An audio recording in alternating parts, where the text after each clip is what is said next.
जय हिंद मेरे प्यारे साथियों, स्वागत है आप सभी का परीक्षा वाटिका यूट्यूब परिवार में। आज के वीडियो में बीपीएससी एडीओ दूसरे पेपर का चौथा मॉडल प्रैक्टिस सेट कंप्लीट करेंगे। तो आइए स्टार्ट करते हैं बिना देरी किए।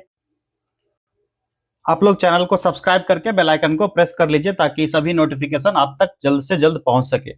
चलिए, पहला प्रश्न है यहाँ पर, बिहार का वह रसोइया जिसने 1917 में महात्मा गांधी की हत्या के प्रयास को विफल करके उनके भोजन में जहर मिलाने से उनकी जान बचाई थी, वह कौन था? तो वह थे बतक मियाँ। ठीक है, 1917 ईस्वी में जब गांधी जी की हत्या का प्रयास किया गया था तो उनको विफल किया था बतक मियाँ जी ने। और वह बिहार के मोतिहारी जिला का एक नील संयंत्र के कर्मचारी हुआ करते थे उस समय। बाद में उन्होंने नौकरी से उन्हें निकाल दिया गया और प्रताड़ित किया गया और गांव छोड़ने पर वो मजबूर हो गए थे। बतक मियाँ ने आदेश का पालन करने से इनकार कर दिया था और साजिश का पर्दाफाश कर दिया, जिससे गांधी जी की जान बच गई थी उस समय। चलिए, नेक्स्ट क्वेश्चन है, माइक्रो लघु और मध्यम उद्यम विकास अधिनियम 2006 के अनुसार निम्नलिखित में से कौन सी एक निर्माणी क्षेत्र के मध्यम उद्योगों हेतु निर्धारित निवेश की सीमा है? यह हो जाएगा 5 करोड़ से अधिक और 10 करोड़ से कम, ऑप्शन सी। ओके, और 2 अक्टूबर 2006 को लागू हुआ था माइक्रो लघु और उद्यम, जो मध्यम उद्यम था। ठीक है, नेक्स्ट क्वेश्चन, भारतीय संविधान के भाग 4 में दिए गए निर्देशित सिद्धांत में निम्न में से कौन सा ऐसे सूचीबद्ध है? इनमें से कौन सा हो जाएगा? तो समान कार्य के लिए समान वेतन, समान नागरिक संहिता, ये दोनों है। छोटे परिवार का मानदंड नहीं है और प्राथमिक स्तर पर मातृभाषा में शिक्षा, ये भी शामिल नहीं है। तो 1 और 2 जो है ये सही है, तो राइट आंसर हो गया ऑप्शन बी। चलिए, नेक्स्ट क्वेश्चन है, उन मौलिक अधिकारों का चयन करें जो भारतीय नागरिकों को प्राप्त है परंतु गैर नागरिकों को प्राप्त नहीं है। ये कौन से हो जाएंगे? तो भाषण एवं अभिव्यक्ति की स्वतंत्रता सबको है, ये सही है। कानून के समक्ष समता, ये नहीं है, सिर्फ भारतीय नागरिकों को है। अल्पसंख्यकों के अधिकार, ये सही है। और जीवन और स्वतंत्रता का संरक्षण, ये भी नहीं है। तो इसका राइट आंसर क्या हो गया? पहला और तीसरा, option A is the right answer. Okay, और भाग 3 जो है संविधान का पार्ट 3 थर्ड, जो अनुच्छेद 12 से 35 फंडामेंटल राइट्स का प्रावधान है इसमें। और इस संबंध में संविधान निर्माता जो है अमेरिकी संविधान से लिया था इसको, और मूल अधिकार को संविधान द्वारा गारंटी और सुरक्षा प्रदान की गई थी, जो राष्ट्र कानून का मूल सिद्धांत बना। और 5 अधिकार जो केवल भारतीय नागरिकों को प्राप्त हुए थे, जो कौन कौन से? धर्म, मूल, वंश, जाति, लिंग या जन्म स्थान के आधार पर विभेद का प्रतिषेध, जो आर्टिकल 15 है, जो भारतीय नागरिकों को प्राप्त है, सिर्फ और सिर्फ भारतीय नागरिकों को। ठीक है, भारतीय नागरिकों को प्राप्त है क्या क्या? आर्टिकल 15 जो कहता है धर्म, मूल, वंश, जाति, लिंग या जन्म स्थान के आधार पर विभेद नहीं किया जा सकता है। दूसरा है लोक नियोजन में अवसर की समानता, जो आर्टिकल 16 है। तीसरा है स्वतंत्रता का अधिकार, आर्टिकल 19। और अल्पसंख्यक वर्गों के हितों का संरक्षण, आर्टिकल 29। और शिक्षा संस्थाओं की स्थापना और प्रशासन करने का अल्पसंख्यकों का अधिकार, आर्टिकल 30। ये सभी जो है भारतीय नागरिकों को अधिकार प्राप्त है। इसके अतिरिक्त अन्य अधिकार भारतीय और विदेशी दोनों को प्राप्त है। ठीक है, निम्नलिखित में से कौन सूर्य की परिक्रमा में सबसे कम समय लेता या लेती है? सही जवाब हो जाएगा पृथ्वी। ठीक है, कितना? 365 दिन एंड 6 आवर्स। ओके, किस शहर को आंध्र प्रदेश की राजधानी प्रस्तावित किया गया है? सही जवाब हो जाएगा अमरावती को। ठीक, 2 जून 2014 को आंध्र प्रदेश से काटकर तेलंगाना बना था राज्य, और आंध्र प्रदेश की राजधानी अमरावती और तेलंगाना का हैदराबाद रह गया था। ठीक है, स्वामी सदानंद सरस्वती ने भूमि और जलमार्ग के राष्ट्रीयकरण की मांग के साथ अखिल भारतीय संयुक्त किसान सभा का गठन किया। सही जवाब हो जाएगा 1930 के दशक में हुआ था। और दयानंद सरस्वती जो थे, सहजानंद सरस्वती और एनजी रांगा ने 11 अप्रैल 1936 को लखनऊ में एक अखिल भारतीय किसान सभा की स्थापना की, और सहजानंद सरस्वती द्वारा 1930 के दशक में भूमि और जलमार्ग के राष्ट्रीयकरण की मांग किया गया था उसी समय। चलिए, नेक्स्ट क्वेश्चन है, देखिए अगला प्रश्न भी यही था, बिहार के हाजीपुर में रेलवे के कौन से क्षेत्र का मंडल मुख्यालय है? तो इसका राइट आंसर क्या हो जाएगा? ऑप्शन ए पूर्वी मध्य रेलवे। ठीक, देश की दृष्टि से वर्ग किलोमीटर में सबसे छोटा प्रशासनिक संविभाग कौन सा है? ये हो जाएगा भागलपुर, ठीक है। अगर यहाँ पर दरभंगा की बात की जाए तो 8684 वर्ग किलोमीटर में है। सारण का 6893 वर्ग किलोमीटर। कोसी हो जाएगा 5899 वर्ग किलोमीटर। और भागलपुर का हो जाएगा 5589 वर्ग किलोमीटर। प्रशासनिक संविभाग 5589 वर्ग किलोमीटर में फैला है। तो सबसे कम भागलपुर में है, तो सबसे छोटा पूछा जा रहा था, तो ऑप्शन सी सही जवाब हो गया। बिहार के निम्नलिखित जिलों में से कौन सा जिला नेपाल के साथ सीमा साझा नहीं करता है? तो ये हो जाएगा पूर्णिया, ठीक है। नेक्स्ट क्वेश्चन, सोमेश्वर श्रेणी निम्नलिखित पर्वत श्रेणियों में से किसका एक भाग है? सही जवाब है ये शिवालिक श्रेणी का भाग है, जो 86 डिग्री पूर्वी देशांतर में है, ठीक है, जो बिहार से होकर गुजरता है। बिहार का उग्र कृषक नेता कौन था? उनका नाम था स्वामी सहजानंद सरस्वती। किसने 1920 ईस्वी में बिहार प्रादेशिक कांग्रेस कमेटी की स्थापना की? राइट आंसर है डॉक्टर राजेंद्र प्रसाद ने 1920 ईस्वी में स्थापित जो बिहार प्रादेशिक कांग्रेस कमेटी की स्थापना इनके द्वारा की गई थी। और 1921 ईस्वी में आयोजित हुआ था इसका पहला सेशन, फर्स्ट सेशन या कहिए या पहला सत्र आयोजित हुआ था 1921 ईस्वी में। नेक्स्ट क्वेश्चन है, किसानों के हित में गांधी जी ने 1917 में चंपारण सत्याग्रह किसके सहयोग से किया था? ये क्वेश्चन बहुत बड़ा आया है। राजेंद्र प्रसाद के सहयोग से किया था। और चंपारण के नील विद्रोह में इनको बुलाया था राजकुमार शुक्ल ने। विज्ञान और प्रौद्योगिकी मंत्रालय ने हाल ही में विज्ञान प्रौद्योगिकी और नवाचार के क्षेत्र में राष्ट्रीय पुरस्कारों के लिए एक सेट की घोषणा की, जिसे राष्ट्रीय विज्ञान पुरस्कार के नाम से जाना जाता है, जिसके लिए सभी श्रेणियों के पुरस्कारों के लिए पुरस्कार समारोह हर साल आयोजित किया जाएगा। सही जवाब है इसका ऑप्शन बी, 23 अगस्त को राष्ट्रीय अंतरिक्ष दिवस के दिन, ठीक है। नेक्स्ट क्वेश्चन, इसरो द्वारा 2024 में अंतरिक्ष यात्रियों सहित भेजने वाले अंतरिक्ष यान का नाम है? इसका नाम था गगनयान। इस खाली स्थान में क्या हो जाएगा? गगनयान नाम था इसका। नेक्स्ट क्वेश्चन, रतौंधी किस विटामिन की कमी के कारण होती है? तो आप सभी को पता है ये विटामिन सी की कमी से होती है। कौन सा? विटामिन ई की कमी से। एक मिनट, इसका ऑप्शन देख लेते हैं, एक मिनट। रतौंधी की कमी जो होगी ना, ये रेटिनॉल की कमी से होती है। किसकी कमी से? रेटिनॉल की कमी से होती है। तो रेटिनॉल जो होता है ना, विटामिन ए की कमी से होता है, ठीक है। तो विटामिन ए ऑप्शन नहीं दिया गया। किसकी कमी से होगा? विटामिन ए की कमी से। चलिए ठीक है, आगे बढ़ते हैं नेक्स्ट क्वेश्चन की तरफ। हिमालयन यू नामक औषधीय पौधा भारत के निम्नलिखित में से किन प्रांतों में पाया जाता है? तो हिमाचल प्रदेश और अरुणाचल प्रदेश के क्षेत्र में यह पाया जाता है। यह औषधीय पौधा होता है और इसकी छाल, कांटा, टहनी और जड़ से टेक्सोल नामक एक रासायनिक यौगिक बनाया जाता है। उसका क्या नाम है? टेक्सोल, ठीक है। वह प्रक्रिया जिसमें प्रकाश संश्लेषण के दौरान वायुमंडलीय कार्बन डाइऑक्साइड को कार्बोहाइड्रेट में परिवर्तित किया जाता है, वह क्या है? सही जवाब है अपचयन प्रक्रिया है। और इस दौरान जो वायुमंडलीय कार्बन डाइऑक्साइड कार्बोहाइड्रेट में परिवर्तित होता है। वहीं जल का उपचयन ऑक्सीजन बनाने में किया जाता है। और प्रकाश संश्लेषण के लिए आवश्यक तत्व तो कौन कौन से है? ये हैं क्लोरोफिल, सनलाइट और क्या है? तो कार्बन डाइऑक्साइड, ठीक। नेक्स्ट क्वेश्चन है, जल परागित पुष्पों में परागण होते हैं? तो सही जवाब है इसका सूखा परागण होता है इसमें, यानी ड्राई, ठीक है। और जल परागण वाली प्रजाति के परागकण में श्लेष्मा परत की उपस्थिति देखने को मिलती है। कौन सा? श्लेष्मा परत। ये ध्यान रखना है, हो सकता है एग्जाम में पूछा जाए। श्लेष्मा परत इसमें पाया जाता है। किसमें? जल परागित पुष्पों में। नेक्स्ट क्वेश्चन है, कोशिका का शक्ति स्राव होता है? ये होता है माइटोकॉन्ड्रिया में।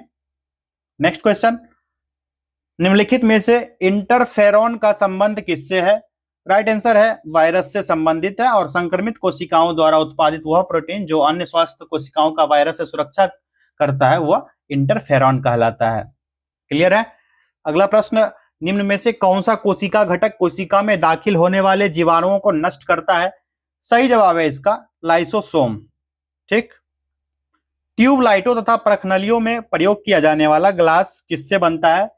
यह बनता है, इसको बनाया था सिलिका और बोरोन ट्राइऑक्साइड से। किससे?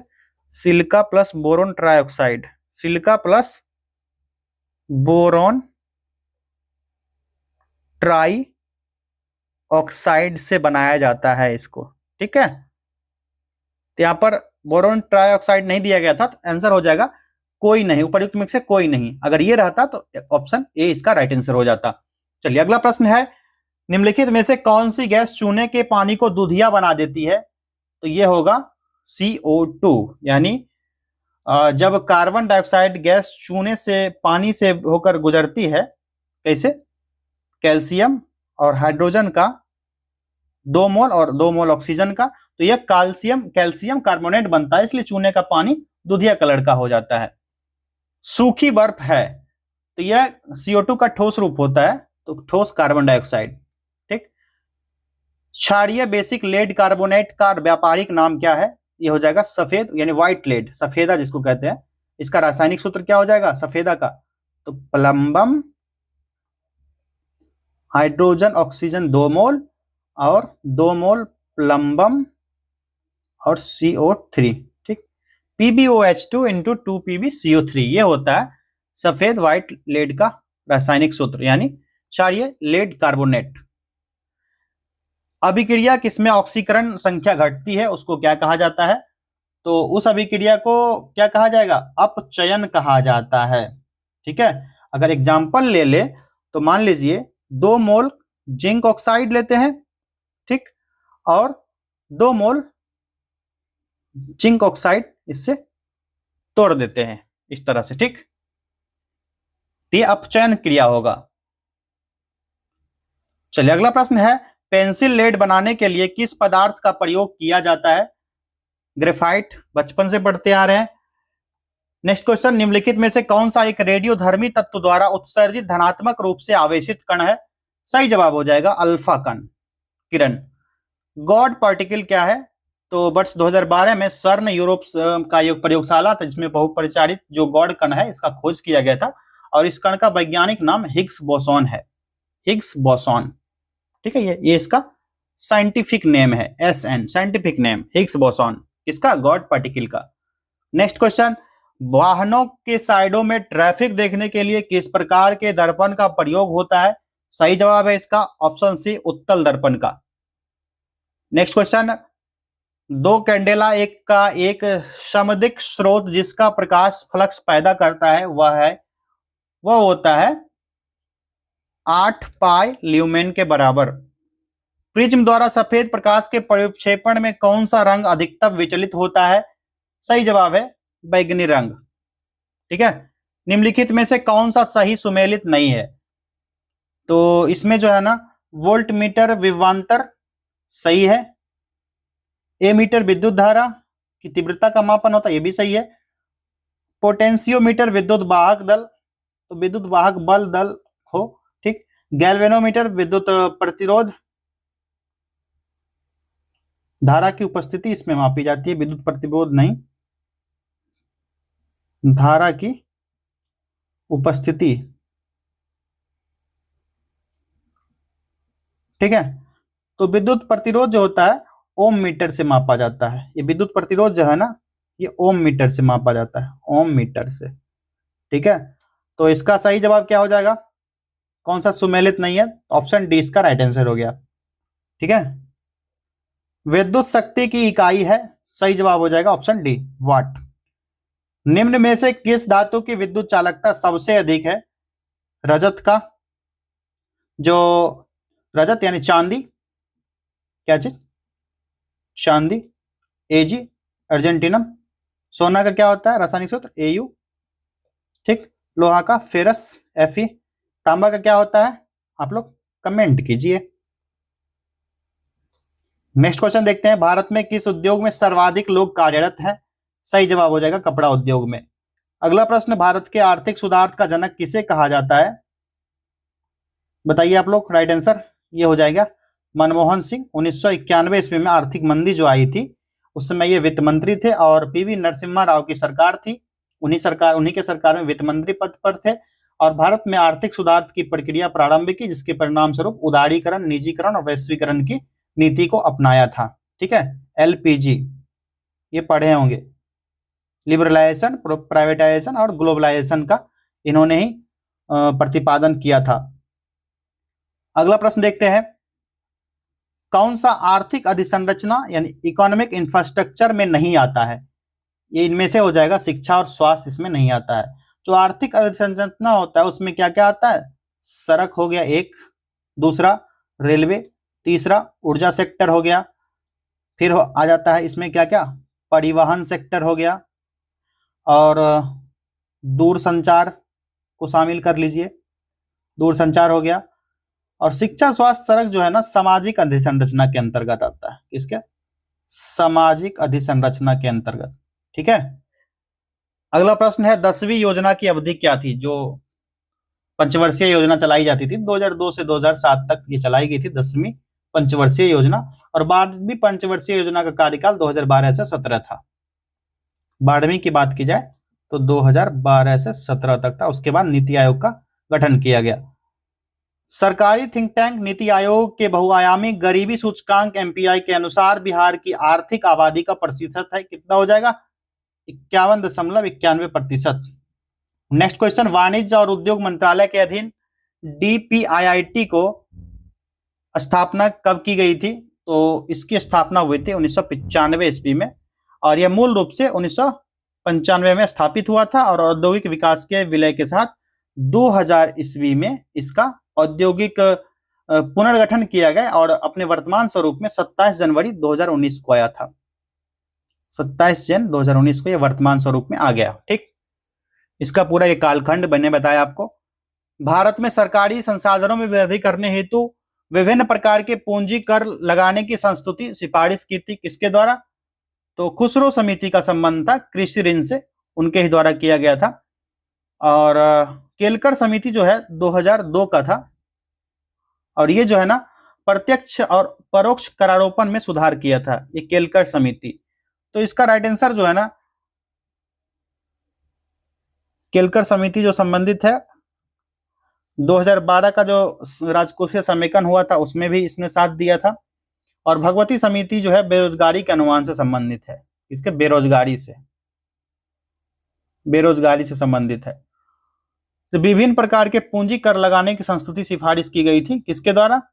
तो इस हिसाब से ना ऑप्शन ई सही आंसर होना चाहिए, एक से अधिक। ठीक है। नेक्स्ट क्वेश्चन है, निम्नलिखित में से किसे लोकतंत्र की प्रथम पाठशाला माना जाता है? सही जवाब है स्थानीय स्वशासन को।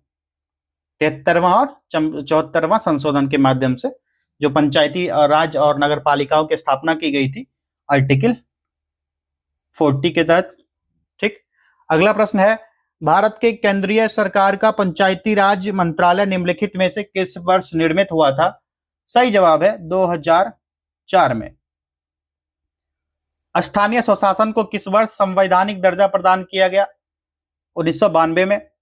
भारतीय राष्ट्रपति अपनी शक्तियों का प्रयोग करते हैं, कब करेंगे प्रयोग? तो यह होता है सीधा अथवा अधीनस्थ अधिकारियों द्वारा प्रयोग करता है, आर्टिकल 53 क्लॉज 1 के तहत।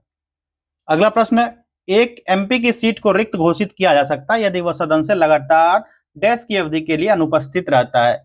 सही जवाब हो जाएगा 60 दिन की अवधि से अधिक के लिए सदन की सभी बैठक में अनुपस्थित रहेगा तो उसका पद रिक्त घोषित किया जा सकता है, और 60 दिनों की अवधि की गणना में सदन के स्थगन और सत्रावसान के लगातार 4 दिनों के लिए अधिक अवधि को शामिल नहीं किया जाएगा, ये भी प्रावधान है। तो 60 दिन यानी 2 माह। एक नया कानून आया है जिसमें मंत्रियों के बारे में एक चीजें न्यूज में चल रही थी, वो सही था, और ये नीतिगत रूप से भी सही है। अगर कोई भी मंत्री या चीफ मिनिस्टर या कोई भी नेता 1 महीना तक जेल में रहता है और उसको बेल नहीं मिलता है या फिर वो दोषी साबित हो जाता है तो उसको अपने पद से त्यागपत्र देना होगा, या फिर उसका पद जो है रिक्त घोषित कर दिया जाएगा। चलिए नेक्स्ट क्वेश्चन है, लोक लेखा समिति अपनी रिपोर्ट प्रस्तुत करती है, ये देती है लोकसभा स्पीकर को। ठीक है। और 22 सदस्य जो होते हैं सदस्य समिति के, जिसमें 15 लोकसभा से और 7 जो होते हैं राज्यसभा से निर्वाचित किए जाते हैं। और इनका कार्यकाल की बात की जाए तो 1 ईयर का इनका कार्यकाल होता है, किसके? लोक से लेखा समिति के सदस्यों का। भारत के संविधान के अंतर्गत कौन सा अनुच्छेद कारखानों में बच्चों के नियोजन का प्रतिषेध करता है? आर्टिकल 24 के अकॉर्डिंग 14 वर्ष से कम आयु के बच्चे को किसी कारखाना अथवा अन्य संकटमय नियोजन में नियोजित नहीं किया जाएगा, ये कहता है article 24। Option D is the right answer. और आर्टिकल 23 की बात की जाए तो मानव दुर्व्यापार और बलात्श्रम का प्रतिषेध करता है। अनुच्छेद 14 जो है विधि के, अनुच्छेद 14 नहीं है यहाँ पर, अनुच्छेद 19 है, ये किससे संबंधित है आप लोग बताइएगा। और अनुच्छेद 17 जो है अस्पृश्यता के बारे में कहा गया है, अस्पृश्यता का अंत यानी छुआछूत का अंत। ठीक, ये क्या है कमेंट कीजिए आप लोग। मौलिक अधिकारों की सूची में संपत्ति का अधिकार, राइट टू पॉवर्टी, किसके शासनकाल में निकाल दिया गया था? 1978 में 44वां संविधान संशोधन हुआ था। उस समय भारत में मोरारजी देसाई की सरकार हुआ करती थी। कब? 1978, 44वां कॉन्स्टिट्यूशनल अमेंडमेंट जब हुआ था। अगला प्रश्न है, मौलिक अधिकारों की मूल सूची में निम्नलिखित में से किसे जोड़ा गया? सही जवाब है निःशुल्क एवं अनिवार्य प्राथमिक शिक्षा के अधिकार को। सिक्किम भारतीय संघ का पूर्ण राज्य कब बना था? तो 16 मई 1975, ऑप्शन बी डेट था 16 मई 1975 का। और 22वां राज्य के रूप में यह स्थापित हुआ था। सिक्किम 22वां राज्य बना था भारतीय संघ का। समुद्र पारीय भारतीय नागरिकता यानी OIC योजना भारत में निम्नलिखित में से किस अधिनियम द्वारा प्रारंभ की गई थी? नागरिकता संशोधन अधिनियम 2003 के तहत यह किया गया था। और यह पंजीकरण कराने हेतु योग्य होंगे जो उसको 26 जनवरी 1950 अथवा उसके बाद भारत के नागरिक थे या भारत के नागरिक होने के पात्र थे। पाकिस्तान और बांग्लादेश या का सरकार जो है जिसे निर्दिष्ट करेगा वह उस देश के नागरिक को छोड़ देगा, उसके अपवाद को छोड़कर। ठीक है। भारतवर्ष के संविधान की प्रस्तावना में बंधुत्व निम्नलिखित में से मुख्यतः किसे आश्वासित करता है? सही जवाब हो जाएगा उपर्युक्त में से एक से अधिक, क्योंकि भारत का संविधान का प्रस्तावना जो है ये बंधुत्व का मतलब होता है भाईचारे की भावना या एकल नागरिकता तंत्र के माध्यम से भाईचारे की भावना को प्रोत्साहित करने का काम करता है। और बंधुत्व जो है मुख्यतः दो बातों को आश्वासित करता है, एक तो व्यक्ति की गरिमा को और देश की एकता और अखंडता दोनों को। तो एक से अधिक हो गया ना, ए और बी दोनों इसका राइट आंसर हो जाता, तो एक से अधिक इसका सही जवाब हो गया। रामसर स्थल और राज्य का कौन सा जोड़ा सही नहीं है? सही जवाब हो जाएगा कौन सा? अष्टमुदी केरल, ये नहीं ये सही है। लोनार राजस्थान में जो है, ये लोनार जो है राजस्थान में नहीं है, ये कहां पर है? ये महाराष्ट्र में है। तो जो जरा सही नहीं है ये हो जाएगा लोनार, ये महाराष्ट्र में है ना कि राजस्थान में। अगला प्रश्न है, वायु प्रदूषण का प्रभाव प्रायः निम्नलिखित में से किस पर पाया जाता है? पत्तियों पर खास करके। ठीक, चलिए नेक्स्ट क्वेश्चन है, भारत में कुल कितने रामसर साइट्स हैं? रामसर स्थल कितने हैं भारत में? तो 82 रामसर स्थल है। ठीक है, कितने? 82। और इसके बाद उस उत्तर प्रदेश में टोटल, यूपी में अकेले 10 रामसर साइट्स हैं।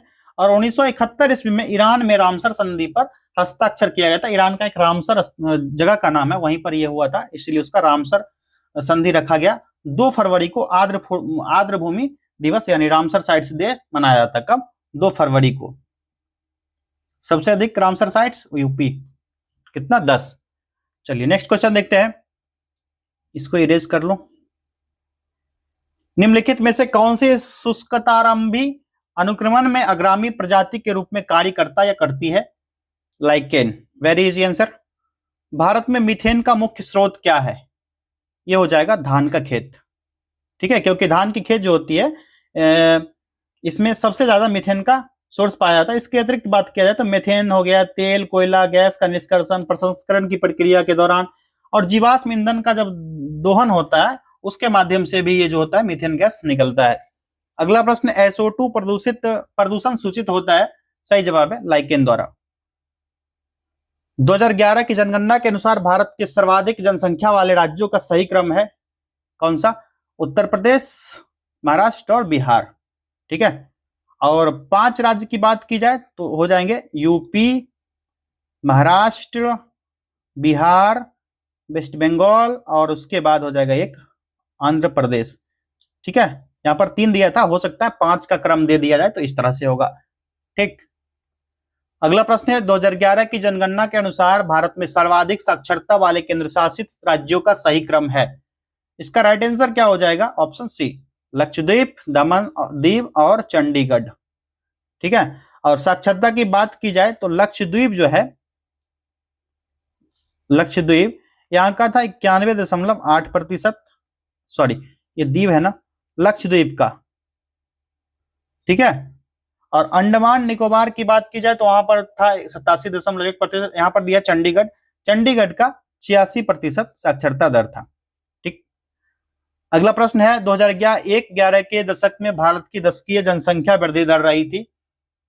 तो यहां पर तो दिया नहीं गया है, 17.70 था, 17.70 ये उस समय का दशकीय जनगणना वृद्धि दर था। उपयुक्त में से कोई नहीं, ये राइट आंसर हो गया इसका। तकला मकान मरुस्थल किस देश में स्थित है?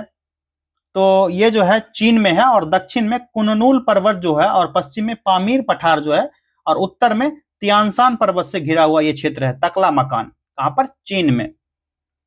नेक्स्ट क्वेश्चन, निम्न देशों में से किस देश में 2019 में सालाना सबसे अधिक सोने का उत्पादन टन में हुआ? सही जवाब है चीन में। निम्नलिखित में से कौन सा देश विश्व का सबसे अधिक यूरेनियम उत्पादन करने वाला देश है? ये हो जाएगा कजाकिस्तान। नेक्स्ट क्वेश्चन, निम्नलिखित में से कुलगार्डी में कौन सी क्रिया संपन्न होती है? सोना खनन होता है यहाँ पर कुलगार्डी में।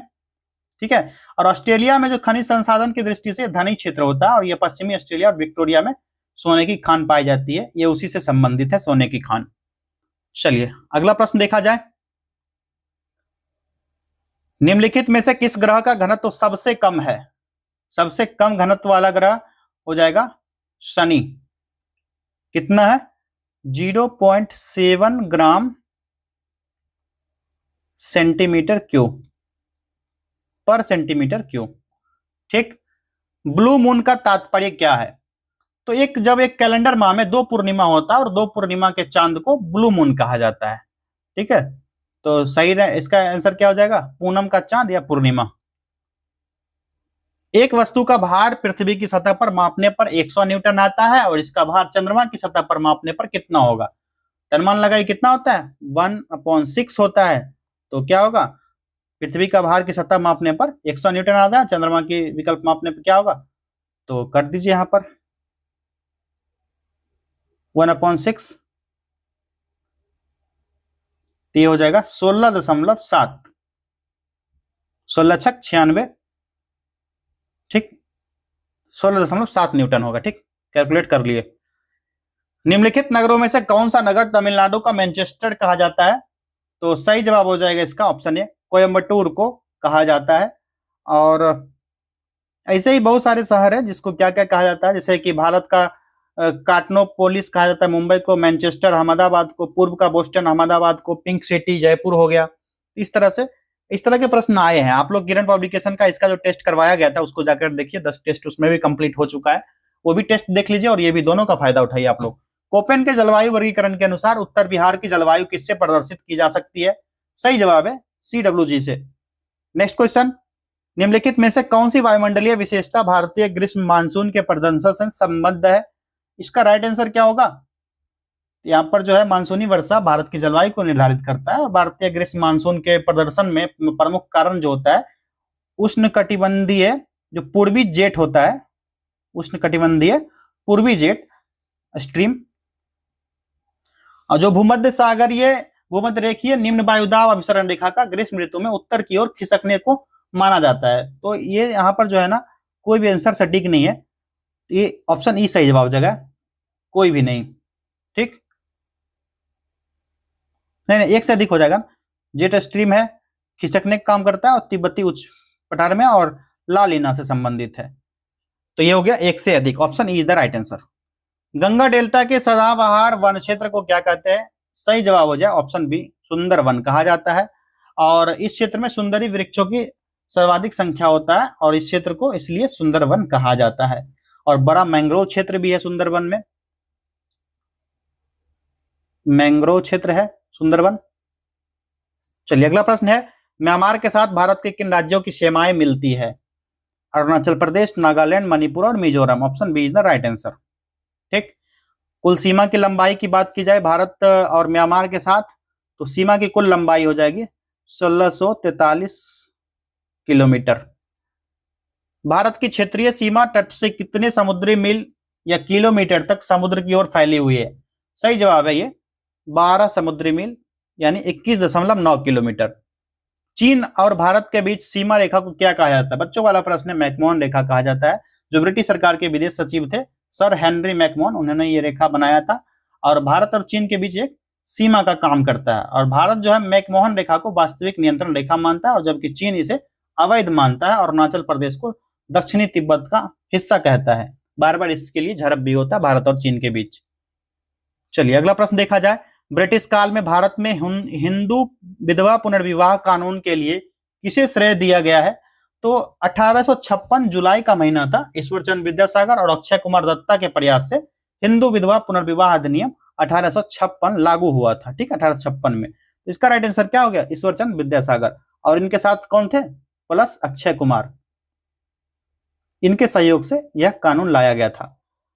नेक्स्ट क्वेश्चन, अस्पृश्यता जागरूकता अभियान गांधी जी ने कहां से प्रारंभ किया था?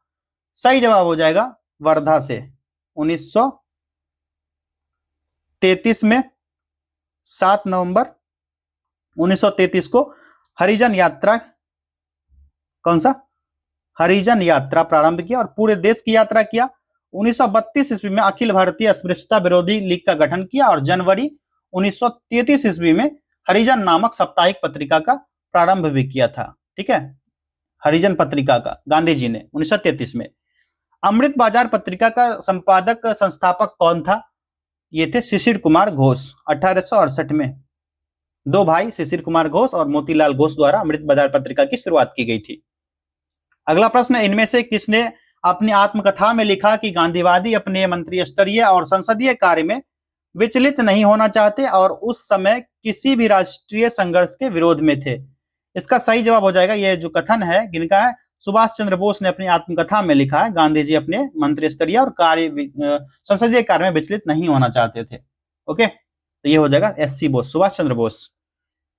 हिंदू मुस्लिम एकता और महात्मा गांधी के आदर्शों के प्रसार हेतु सितंबर 1921 में मदरलैंड समाचार पत्र किसने प्रारंभ किया?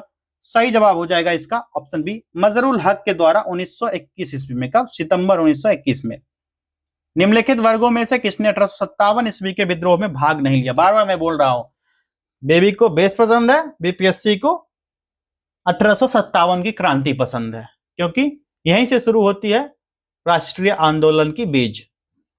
ठीक, तो इसका राइट आंसर क्या हो जाएगा? ऑप्शन सी, केवल 2 साहूकार विद्रोह में भाग नहीं लिए थे। खेतिहर मजदूर शामिल थे, कृषक शामिल थे, जमींदार सभी ने भाग लिया था, साहूकार शामिल नहीं हुए थे। नेक्स्ट है, किसने कहा था कि 1857 की घटना का प्रारंभ धर्म के संघर्ष के रूप में हुआ था और उस घटना का अंत स्वतंत्रता संग्राम में हुआ था? सही जवाब इसका हो जाएगा option A, doctor SN. Sen ने कहा था ये चीज। और 1857 की क्रांति के शताब्दी वर्ष है 1957 में प्रकाशित हुआ था यह, 100 साल बाद। The Indian war of independence 1857 के लेखक कौन थे? तो ये थे वी.डी. सावरकर। ठीक, 1908-9 में प्रकाशित हुआ यह पुस्तक और इसने सावरकर ने 1857 की लड़ाई को ब्रिटिश सरकार के खिलाफ आजादी की पहली लड़ाई घोषित किया था। किसने? वी.डी. सावरकर जी ने। इनको ही काला पानी की सजा दिया गया था। निम्नलिखित में से कौन सा एक कथन सही नहीं है? इसका सही जवाब हो जाएगा ऑप्शन सी, शिवाजी की मंत्रिपरिषद जो सप्त प्रधान कहलाती थी। शिवाजी का जन्म 20 अप्रैल 1697 को हुआ था। कब? 20 अप्रैल 1697 को 97 को हुआ था। ठीक, कहां पर? पुणे में हुआ था। इनके माता का नाम क्या था? जीजाबाई, माता जीजाबाई। ठीक, पिताजी का नाम शाहजी, शाहजी भोसले। इनके पिताजी मदर जीजाबाई और फादर शाहजी भोसले थे। और शिवाजी का संरक्षक का नाम था दादोजी कोंडदेव और शिवाजी की मंत्रिपरिषद जो है अष्टप्रधान कहलाती थी। क्या चीज? अष्टप्रधान। अष्टप्रधान इसको कहा जाता था, ना कि सप्त प्रधान। तो ये गलत हो गया, सही नहीं है पूछा जा रहा था, ये सही नहीं है। ठीक है, चलिए अगले प्रश्न की तरफ बढ़े। सर्वप्रथम किस मराठा पेशवा ने सहायक संधि को स्वीकार किया? तो इसका सही जवाब हो जाएगा ऑप्शन बी, बाजीराव द्वितीय ने। जो बसीन की संधि हुई थी 1802 ईस्वी में, इसमें अंग्रेजों के मध्य और बाजीराव द्वितीय के बीच हुआ था। इसको इन्होंने पूना में सहायक सेना रखना स्वीकार कर लिया था तो सही जवाब है बाजीराव द्वितीय। सतनामी पंथ की स्थापना किस वर्ष हुई थी? तो सतनामी पंथ की स्थापना किसने की सबसे पहले ये जानते हैं? वीरभान के द्वारा हुआ था।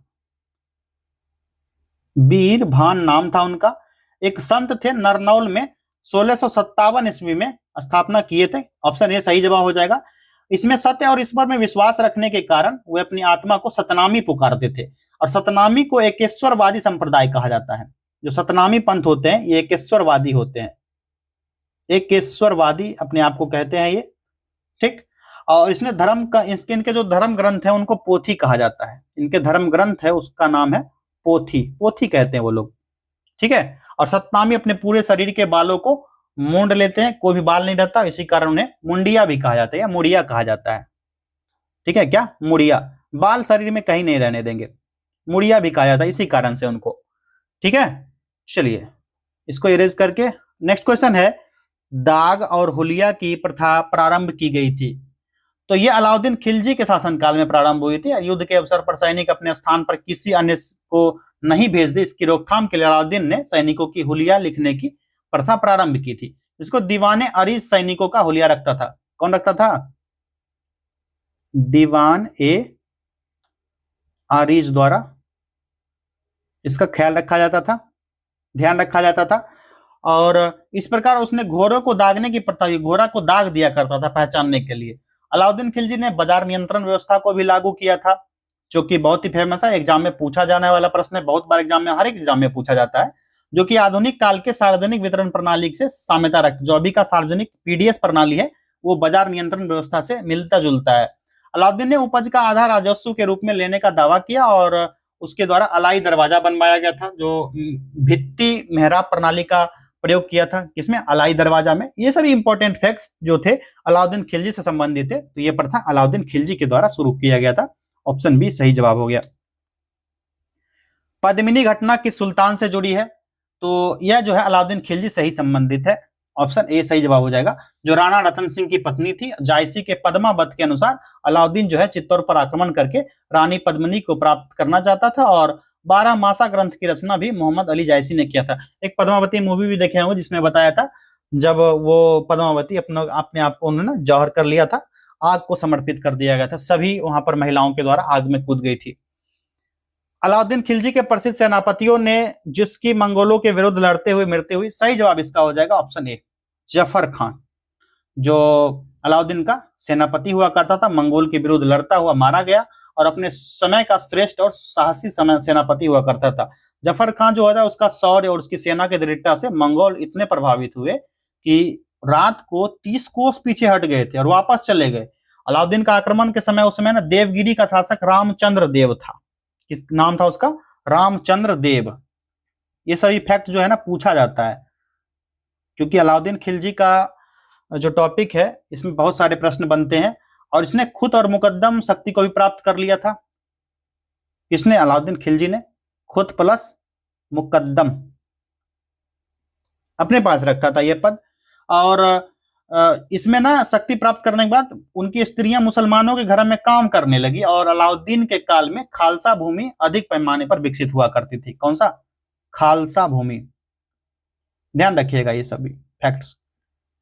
तो इसका सही जवाब हो गया जफर खां, जो बहुत ही साहसी था। किस वंश ने सबसे अधिक समय तक शासन किया? तो इसका सही जवाब हो जाएगा ऑप्शन सी गुप्त वंश, ठीक। कब से कब तक शासन किया?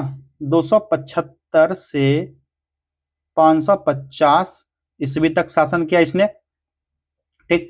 मौर्य वंश कब से कब तक? 323 से 184 ईसा पूर्व मौर्य वंश।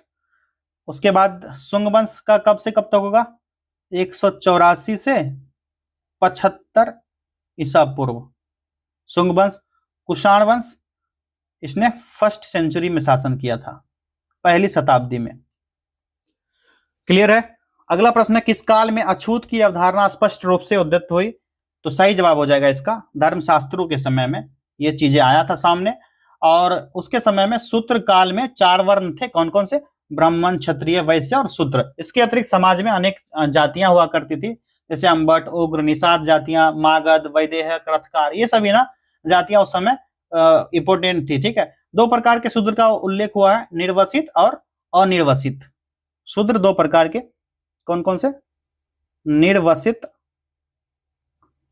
और एक था, नहीं लिखा पाया, निर्वसित और अनिर्वसित, दो प्रकार के शूद्र हुआ करते थे। क्लियर है? अगला प्रश्न है, निम्नलिखित एक वेद धार्मिक अनुष्ठान से संबंधित है, इसका सही जवाब हो जाएगा कौन सा? यजुर्वेद। यजुर्वेद। नेक्स्ट क्वेश्चन, निम्नलिखित में से कौन वैदिक देवता नहीं था? कार्तिकेय। बोध गया में जिसे ज्ञान प्राप्ति हुई थी कौन थे? तो ये थे 6 वर्ष तक अथक परिश्रम किया, घोर तपस्या किया, 35 वर्ष की आयु में, वैशाख पूर्णिमा की रात थी, वृक्ष था पीपल का, निरंजना नदी का किनारा था जो पुनपुन घाटी में है, और बोध गया में गौतम बुद्ध को ज्ञान की प्राप्ति हुई थी। इनका जन्म कब हुआ था गौतम बुद्ध का? 563 ईसा पूर्व में। कहां पर? कपिल वस्तु के निकट, लुम्बिनी, नेपाल के समीप। और जन्म के 7वें दिन माता का देहांत हो गया था, और इनकी मौसी जो है महाप्रजापति गौतमी ने इनका पालन पोषण किया, और 29 वर्ष की अवस्था में उन्होंने गृह त्याग कर दिया। ठीक, उनके गृह त्याग को क्या कहा जाता है? तो बौद्ध ग्रंथ में इसको महाभिनिष्क्रमण कहा जाता है, जब उन्होंने गृह त्याग किया। इनको जब ज्ञान प्राप्ति हुई उसको क्या कहा जाता है, आप लोग कमेंट कीजिएगा, ठीक है। तो इसका सही जवाब क्या हो गया? तो यह ज्ञान प्राप्ति हुई थी गौतम बुद्ध को। नेक्स्ट क्वेश्चन, तृतीय बौद्ध सभा का सभापतित्व किया गया था, पिछले टेस्ट में मैंने ये चीज बताया था, तो सही जवाब हो जाएगा ये सभापतित्व कौन किया था? मौगलीपुत्र तीस द्वारा किया गया था, ठीक है। अध्यक्षता यही। चलिए आखिरी प्रश्न है, निम्न में से किस भारतीय दर्शन को ने परमाणु सिद्धांत का प्रतिपादन किया? तो वैशेषिक दर्शन के अंतर्गत महर्षि कणाद द्वारा विकसित किया गया था। यह सिद्धांत जगत की संरचना से जुड़ा था, ठीक है। महर्षि कणाद इसकी रचना की थी। क्लियर? चलिए सभी 100 प्रश्नों को मैंने कंप्लीट कर लिया, आप लोग भी सही से सारे क्वेश्चंस को कर पाए होंगे। आप लोग बताइए कितने क्वेश्चन आपके सही हो पाए, आपकी तैयारी की दिशा क्या है, कितनी मजबूती से तैयारी कर रहे हो आप लोग। कमेंट कीजिए आप लोग कि कितने प्रश्न आपके सही हो पा रहे हैं। अगर आपसे क्वेश्चन ज्यादा से ज्यादा सही हो पाएंगे तभी जाकर के एग्जाम में आप लोग अच्छा परफॉर्म कर पाओगे। आप लोग कमेंट नहीं कर पाते हो, क्यों? क्योंकि आप लोग को कोई मतलब ही नहीं है कि चल रहा है टेस्ट सीरीज चल रहा है। इन चीजों पर ध्यान दीजिए, आप कितना भी पढ़ाई कर लोगे, जब तक टेस्ट सीरीज आप लोग नहीं लगाओगे एग्जाम में वेल परफॉर्म नहीं कर पाओगे। तो मिलेंगे अगले वीडियो में, बहुत बहुत धन्यवाद।